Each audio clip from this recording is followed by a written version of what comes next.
Feel free to return to CoinLady channel at any time. An ex-Ripple employee has been quite vocal as of late. Even though he was fired from Ripple, he appears to have a positive outlook on the future of both Ripple and XRP.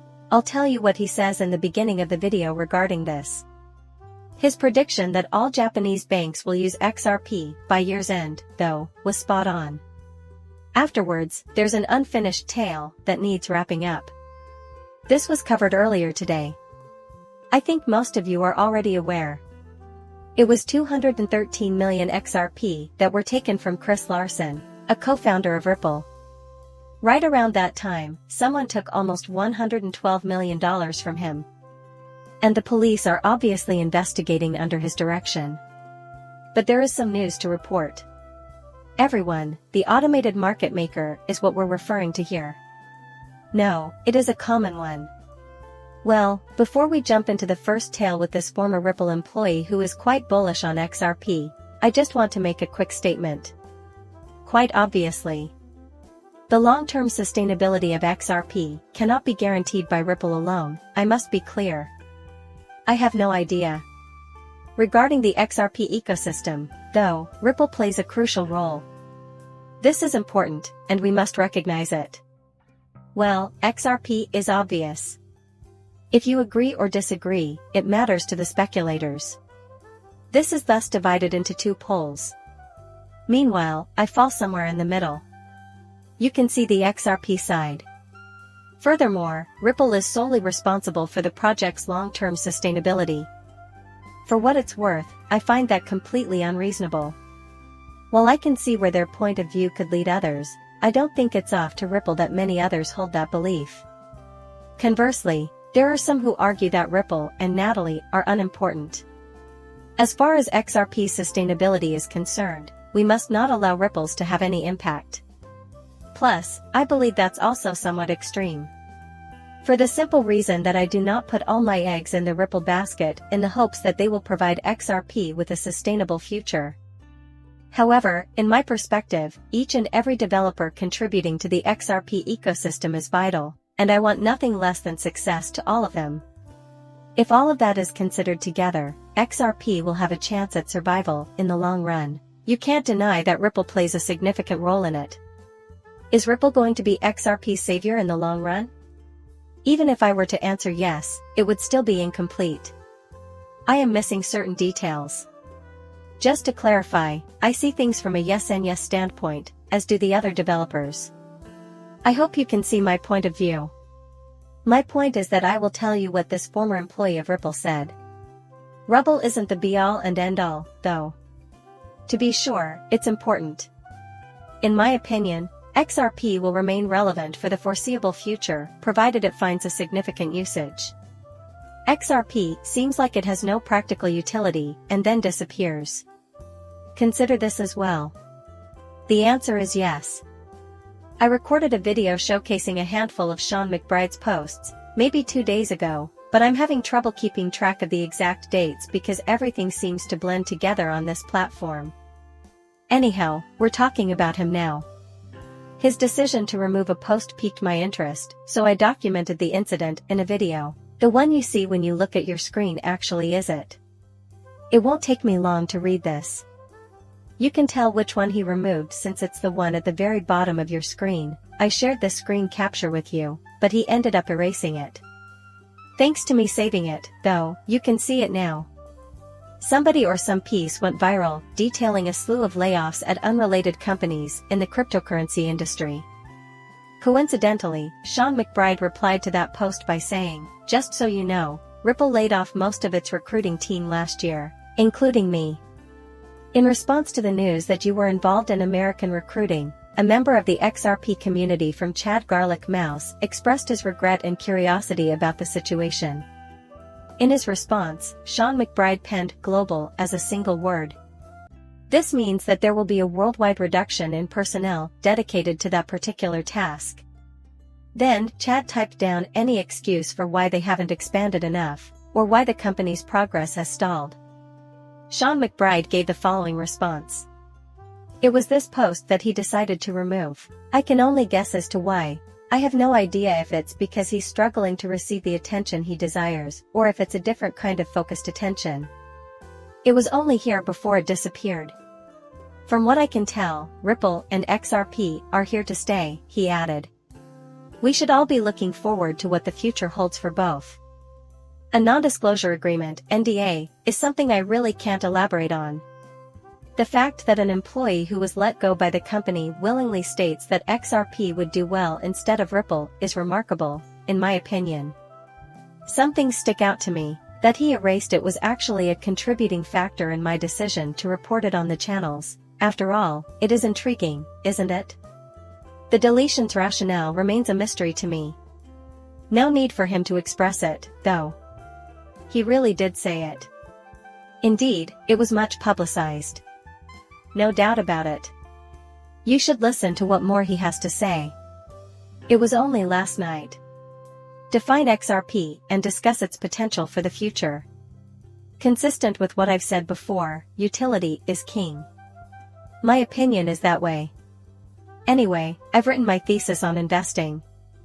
At 10:04 p.m. Central Time last night, January 30th, Sean McBride wrote the following.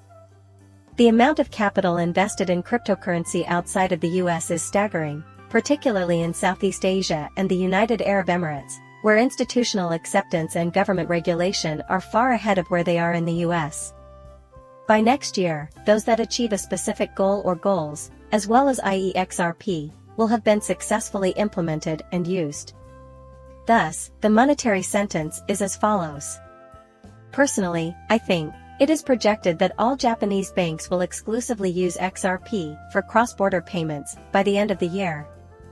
Because of this, I find it impossible to imagine that XRP's long-term viability is decreasing as its adoption rate rises. Even with the SEC's attacks, XRP has managed to reach network effect and is now the sixth most valuable cryptocurrency. This is due to the widespread use of the technology. But even after all these years, that's incredible. The top 10 continued to include it. Reason being, my market goes absolutely bonkers. Time and again, this proves that while Ripple is far from being the only player in the XRP ecosystem, they play a significant role. Everything is great, we desire this, and we ought to be ecstatic to witness this. Then Sean McBride reiterated prior statements by saying, as an aside, Japan's economy is the third biggest globally. Just in case you were curious. I would expect a large number of transactions. My prediction is that it will do nothing except boost faith in XRP's sustainability in the future.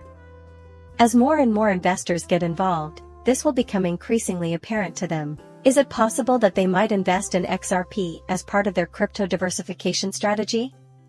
For the majority of individuals, I'm assuming it will be yes. And I looked up the top countries by GDP on Investopedia to see what he was talking about. With a nominal GDP of $4.2 trillion, the United States is far and away the leader, followed by China and Japan. Delighted to see this. Looking into it, he knows things, but isn't revealing them because he signed a non-disclosure agreement. My advice would be to observe his self-assurance in light of the fact that he has every right to feel angry and frustrated with him, given that he is continuously making these claims. That is the main cause that catches my attention. So that's why I thought you would like hearing this. On my view, it's significant. The inevitable hack confirms the hack, sending the price of XRP tumbling. Although it hinted at some of the facts at the beginning of the film, I'm going to presume that you know the majority of it by now. Yet, Chris Larson had already posted twice. I didn't have the second one in mind when I shot my footage. So here's how the first one looked. I had some personal XRP accounts, not Ripple, unauthorizedly accessed yesterday. As soon as we noticed the issue, we alerted the relevant exchanges so that they may immediately freeze the addresses in question. Authorities are currently taking action. Very well. Additionally, I am unsure of the precise time recorders that are like 10% off. The time is either 10:30 or 10:40. My memory is hazy. Alternatively, 10:20. To be honest, I'm confused. The exact moment in the video is what I named. Regardless, I shot the movie a few hours after the news broke so that I could get enough viewpoints from other sources. Then, shortly after I finished taping the video, Chris Larson added another post. Someone had thousands of dollars taken from him? Right now I'm going to speak a lot. To the average person on this earth, it is a big deal. Despite the fact that he is a billionaire, he will finally be able to retire, so there is hope that this will not debilitate him. The sum is substantial, though. I mean, seriously, who would do this to him or anyone else? It's revolting. Although he did write this earlier today, at 11:06:16 a.m. Central Time. Ripple wallets are safe and never compromised. We have verified that almost all of the impacted monies were transferred out of XRP. This is a unique incident. They have informed us that a large amount of assets has already been frozen, and we are actively pursuing the remaining funds in conjunction with the law authorities. Much obliged to the XRP Ledger Foundation and that guy whose name I still can't pronounce, Thomas Silk Gyre. Which means I have no idea how much was actually turned into cash. In any case, it appears like a sizable portion of it didn't, which is consistent with my expectations. I assumed there would be a sizable portion that learned about it, went to an exchange. The good news is that Chris Larson was alerted to this matter, therefore it was soon resolved. Some trades proceeded to freebies more rapidly than others, but eventually, they did get going on this. Thus, just because it was changed to XRP doesn't imply that the original asset was sold. Fortunately, it appears that a significant amount of it has been blocked on different exchanges. A large portion, though, appears to have been sold. So, where exactly this takes place, and if he will ever get it back are mysteries. Or we discover the culprit. I really hope so, because it would be an amazing tale. This kind of behavior is absolutely repulsive to me, and I would love it if justice was served. Unsavory characters. Something repulsive. Our society is characterized by that. The thing is, those individuals are absolutely repulsive. I want to repeat that no ripple effect has occurred as a result of some careless reporting and supposition, as Brad Garlandhouse stated in his repost. It is absolutely true that managed wallets were compromised. Furthermore, I'm pleased that they're coming out, so that's nice. That is the correct course of action, I should add. The fact that a lot of people are using this chance to bash Ripple in particular is also something to consider. I won't dwell on it here, but it was disheartening. Blaming them is all that's needed. Actually, I did see a single guy who appeared to be what I won't say, though. I could probably guess who it is. No need to start anything, I simply do not want to. Unfortunately, there are some individuals who are only criticizing Chris Larson and Ripple in particular.